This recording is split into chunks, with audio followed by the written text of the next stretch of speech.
Good morning, my diamonds and my Teletubbies. Good morning. Today is the 17th, April 17th, and it's Thursday. Yay! Tomorrow's Friday, and we have Good Friday off, and I'm looking forward to that.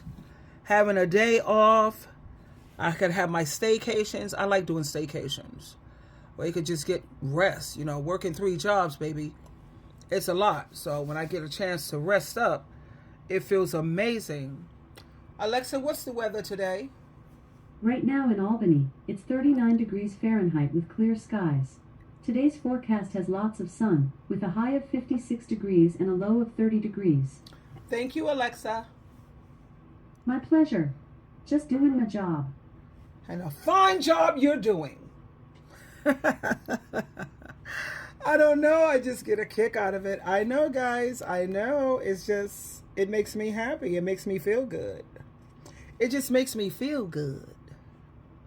Okay, this morning we're going to focus on encouraging yourself. And this is 1 Samuel chapter 30, verse 6. And here, David was greatly distressed, for the men spoke of stoning him, because the souls of them all were bitterly grieved, each man for his sons and daughters. But David encouraged and strengthened himself in the Lord his God. Can you imagine if people wanted to stone you to death? Wow. What if all the people around you were preparing to stone you, as they prepared to stone David, and you had no friends or allies with you? What would you do? David encouraged himself in the Lord. I imagine he did so by remembering previous times when God had delivered him from dangerous situations, or he may have remembered some of the promises in God's word. We all have times, as David did, when we need to encourage ourselves because there is no one else to do it. Remind yourself of how good God has been to you and of his promises to never leave you or forsake you. Hebrews chapter 13 verse 5 says, "Keep your lives free from the love of money and be satisfied with what you have. God has said, I will never leave you. I will never run away from you." Again, that's Hebrews chapter 13 verse 5. He has told us that we can do all things through Christ, who strengthens us. Philippians chapter 4, verse 12 and 13 says, "I know how to live when I am poor and when I have plenty. I have learned the secret of how to live through any kind of situation. When I have enough to eat or when I am hungry, when I have everything I need or when I have nothing. Christ is the one who gives me the strength I need to do whatever I must do." And then you think about Isaiah chapter 54 verse 17 also, "No weapon formed against me will prosper or defeat me." Because Jesus Christ has promised us that he will never forsake us or leave us. When your mind says that you are not going to make it, speak out loud and say what God says. "I am more than a conqueror through Christ who loves me." Romans chapter 8 verse 37. "I am strong in the Lord and in the power of his might." Ephesians chapter 6 verse 10. The devil works diligently morning, noon, and night to make us feel overwhelmed, unable, and incapable, but the devil is a liar. So, what you can focus on is, I will daily encourage myself by remembering all God has done for me and all of the things that God has promised me. God could do all things except for lie. In Titus chapter 1 verse 2, God cannot lie and he will never lie. And because our God is unchangeable, he will keep his promise and his purpose forever. Okay, now it's time for us to read our uplifting verses for the day from Psalms chapter 37. Okay, let's get started right now. Chapter 37. The Destiny of the Wicked and of the Good. Don't be worried on account of the wicked. Don't be jealous of those who do wrong. They will soon disappear like grass that dries up. They will die like plants that wither. Trust in the Lord and do good. Live in the land and be safe. Seek your happiness in the Lord, and he will give you your heart's desire. Battery low. The Lord, trust in him, and he will help you. He will make your righteousness shine like the noonday sun. Be patient and wait for the Lord to act. Don't be worried about those who prosper or those who succeed. Hold on a moment, guys. Okay, let's get started. I had to switch the speaker. In their evil plans. Don't give in to worry or anger. It only leads to trouble. Those who trust in the Lord will possess the land, but the wicked will be driven out. Soon the wicked will disappear. You may look for them, but you won't find them. But the humble will possess the land and enjoy prosperity and peace. The wicked plot against good people and glare at them with hate. But the Lord laughs at wicked people, because he knows they will soon be destroyed. The wicked draw their swords and bend their bows to kill the poor and needy, to slaughter those who do what is right. But they will be killed by their own swords, and their bows will be smashed. The little that a good person owns is worth more than the wealth of all the wicked, because the Lord will take away the strength of the wicked, but protect those who are good. The Lord takes care of those who obey him, and the land will be theirs forever. They will not suffer when times are bad. They will have enough in time of famine. But the wicked will die. The enemies of the Lord will vanish like wildflowers.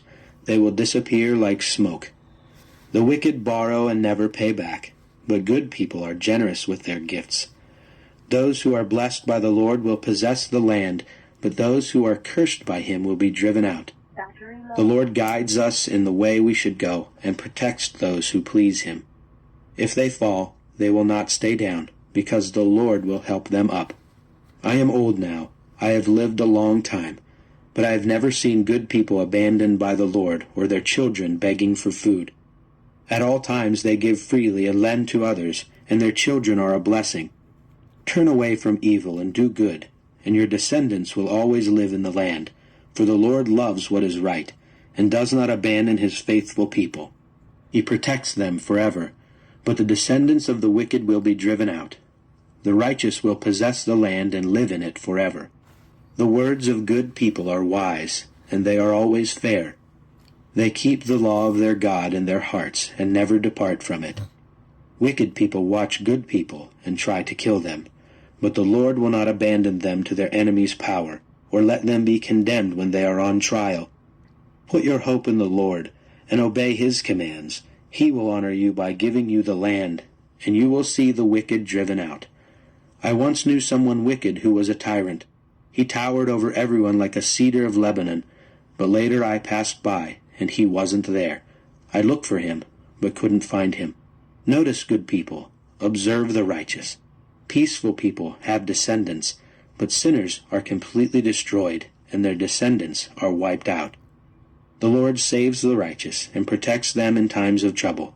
He helps them and rescues them. He saves them from the wicked because they go to him for protection. I really appreciated Psalms 37 when it says God protects those who obey him.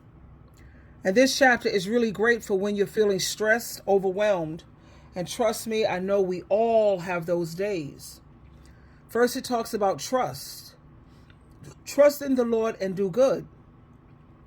This is a reminder that even when things seem tough or unfair, we should keep our faith strong and focus on doing what's right. So when we're facing challenges, remember to lean into that trust and keep moving forward.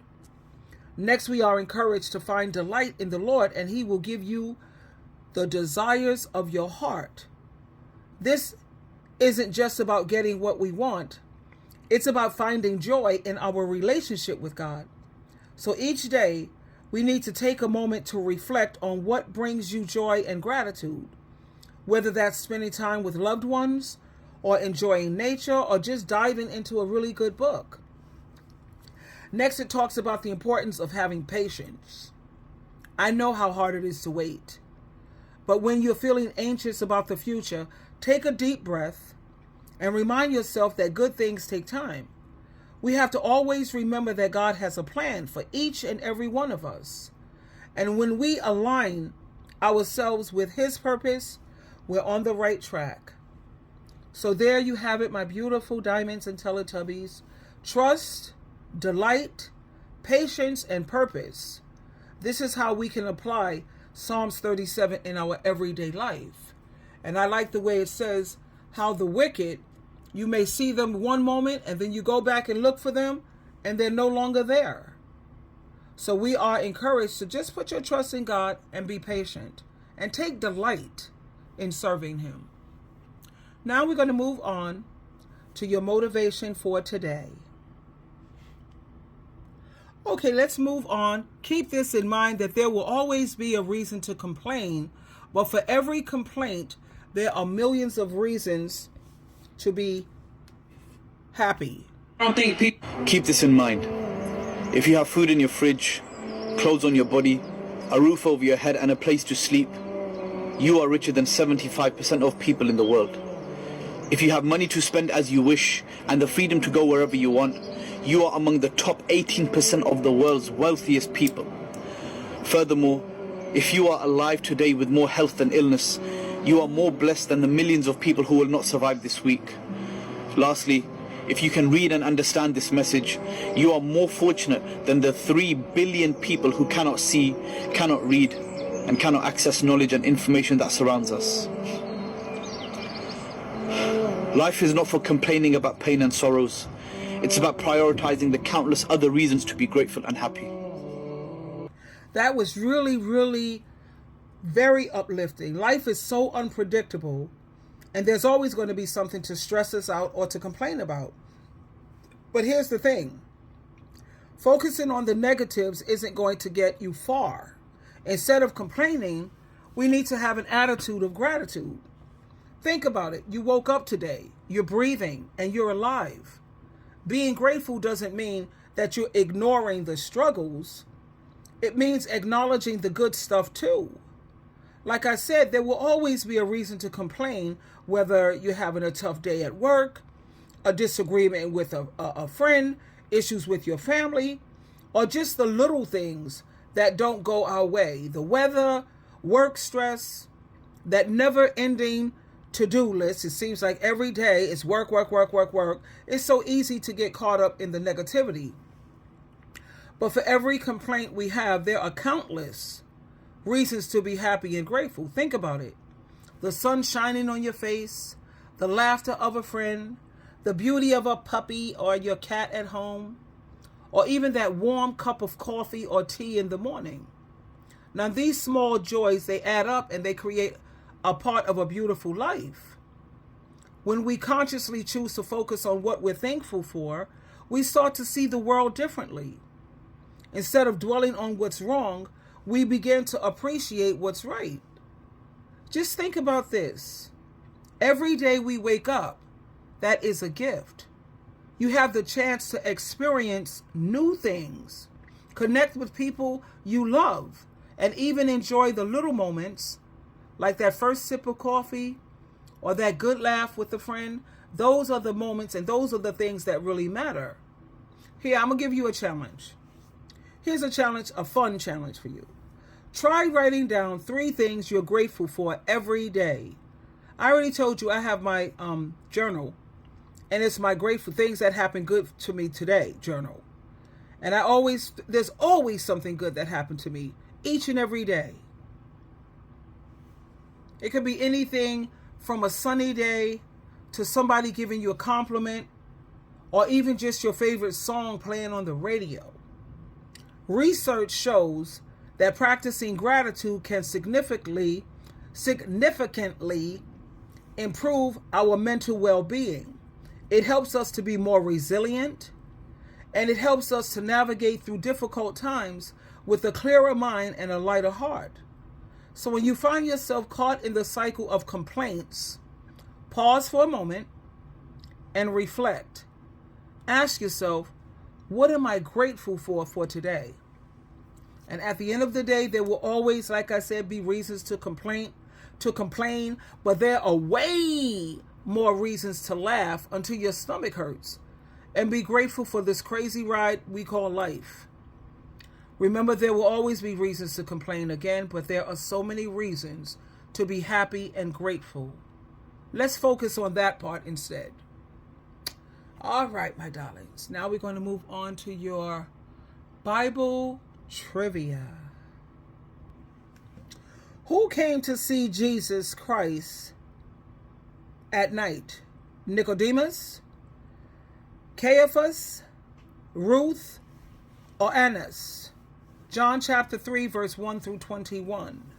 Let me select and see if I get it right. Yay! What tree did Zacchaeus climb to see Jesus? Luke chapter 19, verse 1 through 10. Was it a beech tree, a pine tree, an oak tree, or a sycamore tree? Let me see if I can get it. Yay! When the prodigal son had wasted all his money, what job did he take up? Luke chapter 15, verse 11 through 32. Did he take up being a swineherd, a shepherd, a tax collector, or a fisherman? Let me try. Yay! So there you have it, my beautiful diamonds and my Teletubbies. Jehovah loves you, Jesus Christ loves you, and I love you. And I hope you have a great, great Thursday. Your whole day, I'm hoping that it's magnificent. And it's up to you, because remember, the mind, your thoughts, is what controls your moods. So if you want to be in a good mood, watch the kind of things that you're thinking about. And if you find it hard to change your way of thinking, play some Bible trivia games. Go to your Google store or your Play Store, download Bible trivia. I have several games that I enjoy playing when I need to reset my mind. I have I have bingo. I love my bingo. I have my daily Bible games. I have Bible quiz. I have bubble pop. I love charades too, but you got to play that with someone. I love playing Millionaire, spelling quiz, word trivia. And when I get upset, honey, you know what my first app I have to go to when I'm like pissed off? I go to Angry Birds. And it seems to help me so much. Those are just a few of the games. I also have the Find It. I have Uno. I have so many, like another Bible trivia. I have Wordscapes, Bible reference games. I have checkers. I don't know how to play chess. I wish I did know. I have that Mahjong, Mahjong. I have easy crossword. I like playing crosswords too. I have math and grammar because I want to keep my mind up. And I have the Bible word search. And I have Tile Explorer. And I have more Bible word search and word Bible games. I just love trivia. That's why I like that game Millionaire too. There's a young lady at my job. She has, I think, Asperger's. And she's brilliant, though. Oh, my God. She's like a bus buddy, one of my bus buddies. And we be playing Millionaire. And, yeah, I like playing Millionaire. That's like Jeopardy. This girl, she gets hardly nothing wrong. I was like, wow. Anyway, there you have it, my darling. Sometimes you need a distraction from your negative thinking. So just keep that in mind. And like I said, I want you to have an amazing day. Twinkle, twinkle, twinkle.